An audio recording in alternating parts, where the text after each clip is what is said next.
გესალმებით, როგორ ხარ? როგორ ხარ? როგორ?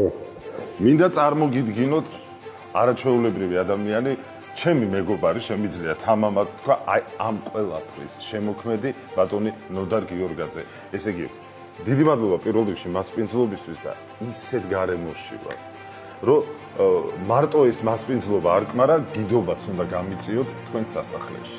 დამათვალიერებინოთ.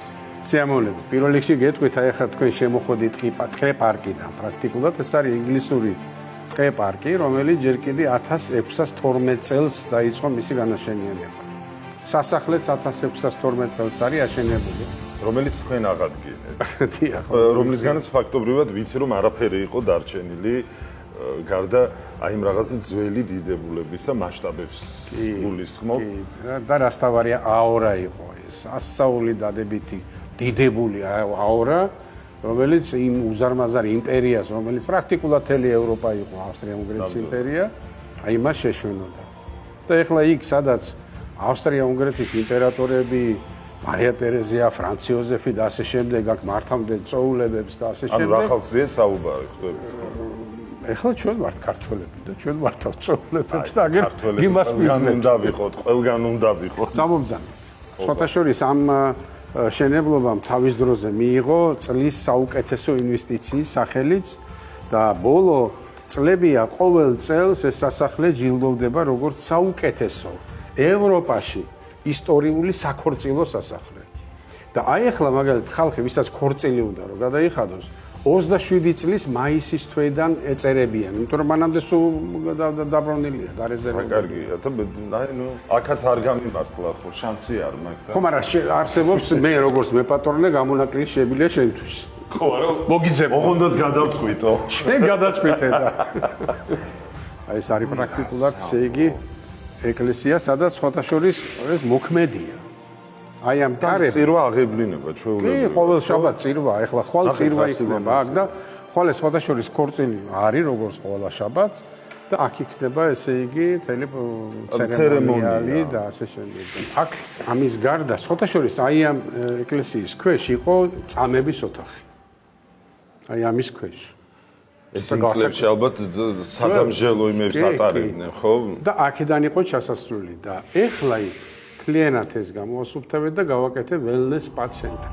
ანუ გამაჯანსა, როგორი სიმბოლურია, სადაც წამების ოთახი იყო, დღეს ადამიანები ფაქტობრივად მკურნალობენ და აქვე მივაბით სამასაჟო ფართები, ესე იგი, მასაჟებისა და რელაქსაციის. ანუ აქ დღეს ნებისმიერ მონაკვეთში შემიძლია, ხო, რესტომრო. საჩემო ოთახია. აქაც გადასარევი. ანუ ასარჩევად არის რა. აქვე გვაქვს სხვათა შორის ფიტნეს ცენტრიც, სადაც სხვადასხვა სავარჯიშო ინსტრუმენტები გვაქვს. ასე რომ შეგიძლიათ მაგითაც ისარგებლოთ. ფიტნესში მე მგონი ირაკლი მაკაცარია უნდა შეუშვათ. მე როგორც არასპორტულს, არაფერი მესაქმება ამ ოთახებში.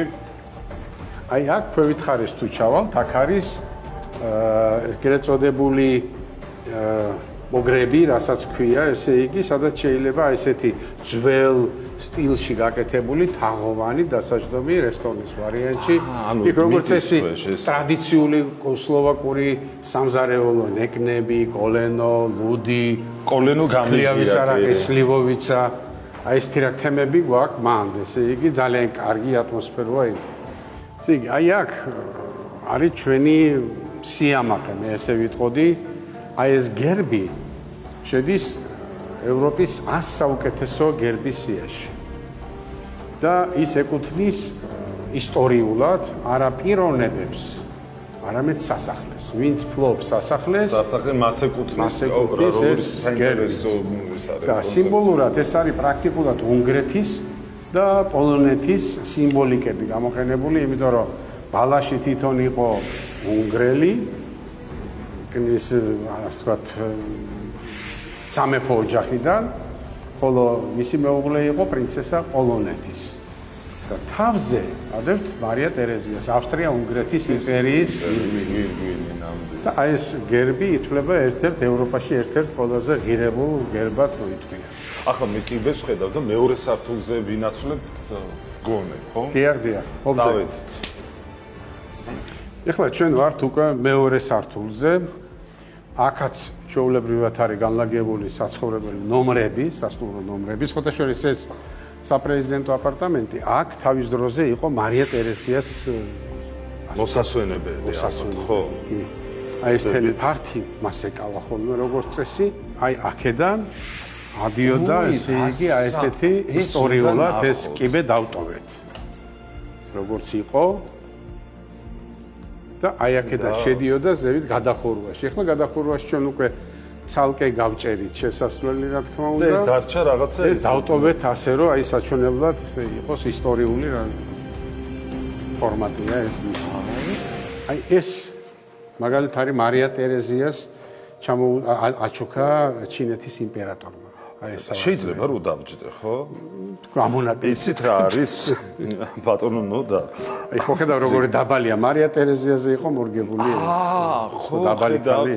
რა საინტერესო ის არის. ან დაბალი ქალი იქნებოდა, ხო და ამიტომ საწოლიც მისი სიგზეში იყო, ესე იგი 1.55 მეტრი წარმოიდგინეთ. აი ეს საწოლი არის 1.55 მეტრი. აი აქ არის ესე იგი გამოფენილი იმდროინდელი სამოსი, რომელიც ჩვენ ვაძლევთ უფლებას მოსულ ადამიანებს შეუძლიათ მოირგონ, ეს ჩაისვან. მართლა იმ დროიდან შემორჩენილი. ეხლა ეს ქართული ჩვენ ჩამოთვალეთ. ხო, იქ თავისთავად. მაგრამ აი ესენი სულ აღდგენილია მაშინდელი, ასე ვთქვათ, სამოსი და ამას იწვევენ, აქ სურათებს იღებენ. ესე ერთი ლუკი უნდა ავარჩიოთ. აი აქ არის მონადირის, ასე ვთქვათ, ოთახი. აქ როგორც წესი მანდილოსნები ვერ შემოდიოდნენ.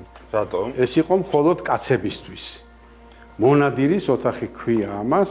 ეხლა ეს უკვე რა თქმა უნდა ჩვენ დავდგით ბილიარდი, იმიტომ რომ ერთადერთი ადგილია, სადაც შეიძლება რომ შემოვიდეს ადამიანი და ითამაშოს ბანკო, ბილიარდი, კონიაკი გაშინჯოს და ასე შემდეგ. და ამიტომაც არ იყო ქალბატონებისთვის საინტერესო ეს ოთახი. არა, ქალბატონებისთვის არ იყო, რატომ? იმიტომ რომ ახლა ასეთი ისტორია იყო. გახსოვთ თქვენ, იყო ასეთი პერიოდი სამწუხაროდ ევროპის ცხოვრებაში, როცა გრაფს, და ეს გრაფს ეკუთვნოდა როგორც წესი, უფლება ჰქონდა პირველი ღამის უფლება. ხო, ეს იყო მაშინდელ ევროპაში. და აი ეს ოთახი გამოიყენებოდა იმის, რომ აი აქ მის გარშემო ახლა ჩვენ ამოშენებული გვაქვს, თორე კიბე იყო. ამ კიბით ჩადიოდი ქვევით და ახლა იქ ნომერია, სასტუმრო ნომერია. იქ იყო მისაღები და ასე ვთქვათ ჰიგიენის ოთახი. ის ვინც ხვალ უნდა გათხოვილი იყო და თუ გრაფს სურვილი ჰქონდა პირველი ღამის უფლება გამოეყენებინა, შემოყავდა უკანა კარებიდან, ტყიდან. როგორი დამთრგუნველი ტრადიცია და ისტორია ყოფილა ხედავ. აქ ქვევით იყო ძალიან დიდი ესეთი კასრი, სადაც აბანავებდნენ და ასულან. ამოყავდათ მე აქ და აი აქ ხდებოდა მთელი პროცესი. ესე იგი მე უშვებდნენ სახში და მე მეორე დღეს შეიძლება დაქორწინებულიყო. მაგრამ უნდა ითქვას, რომ აიც ამ სასახლეში ხო აი ყველგან აბსოლუტურად თქვენ იგრძნობთ ამას არის დადებითი აღწერა. და ეს კიბეს როგორც გვეუბნებიან ისტორიკოსები პრაქტიკულად აი რა ვიცი შეიძლება 2-3 იყოს გამოყენებული. მართლა ხო? იმიტომ რომ აქ მაცხოვრებელ გრაფებსაც დამოკიდებულება ხალხთან ისეთი ჰქონდათ რომ ამ თავისუფლებაზე თვითონვე იძახდნენ უარს. ეს ძალიან მნიშვნელოვანი ფაქტორია და ამიტომაც აი ამ სასახლეს დიდი პატივს ასცემს სუფადა.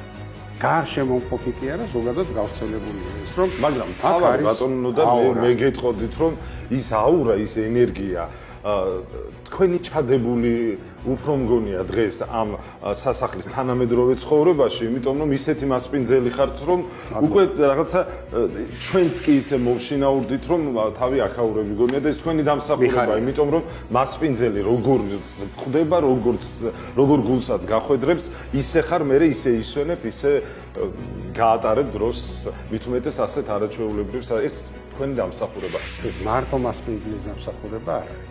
სტუმრის წილია გაცილებით მეტია. ადამიანი, რომელიც ხედავს და აფასებს, ეს ძალიან დიდი თვისებაა. და ამისთვის მადლობა თქვენ. გაიხარეთ. დიდი მადლობა.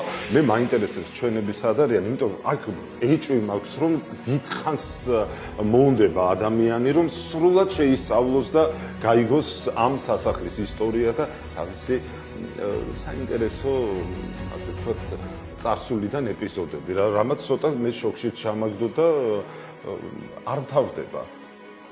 თუ რჩევას მიიღებთ, მობილი გამოიყენეთ, იმიტომ რომ ფიზიკურად მათი მოძებნას დღის ბოლომდე მოუნდებით. ამიტომ მართლა ხო მთელს პერიმეტრზე წავიდით, აბა მობილით.